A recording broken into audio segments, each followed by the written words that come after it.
रसूल अल्लाह सल्लल्लाहु अलैहि वसल्लम अबू सलमा रजी अल्लाह अन्हो के पास आए। इनकी आंखें खुली रह गई थीं। आप सल्लल्लाहु अलैहि वसल्लम ने इन्हें बंद कर दिया। ये देखकर इनके खानदान के कुछ लोग रोने पीटने लगे।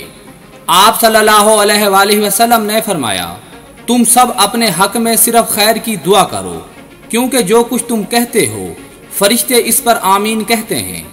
फिर आप सल्लल्लाहु अलैहि वसल्लम ने फरमाया, ऐ अल्लाह अबू सलमा को बख्श दे, इन्हें हिदायत याफ्ता लोगों में शामिल फरमा कर इनके दराजात बुलंद फरमा और बाकी मांदा लोगों में इनका अच्छा जानशीन बना।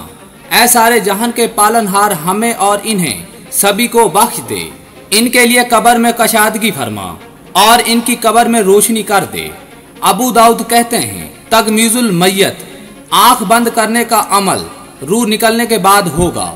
अबू दाऊद कहते हैं, मैंने मोहम्मद बिन नौमान मकरी से सुना। वो कहते हैं, मैंने अबू मसेरा से, जो एक आबिद शख्स थे, सुना। वो कहते हैं कि मैंने जाफर मुअल्लम की आंख, जो एक आबिद आदमी थे, मरते वक्त ढांप दी तो इनके इंतकाल वाली रात मैंने ख्वाब में देखा।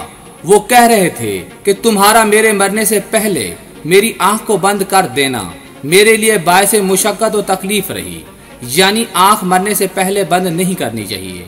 इब्ने जरीज ने अला बिन यकूब से रवायत की।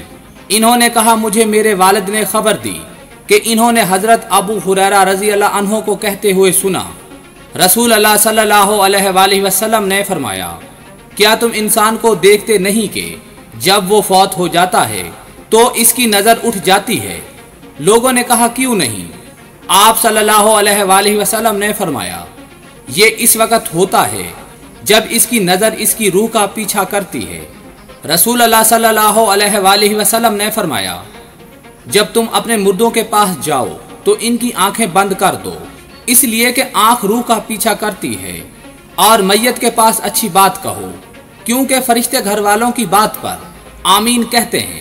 हजूर ने फरमाया, अल्लाह उस शख्स के चेहरे को तरोताज़ा रखे जिसने मेरे से कोई हदीस सुनी, फिर जैसे सुनी वैसे उसे आगे पहुंचा दिया।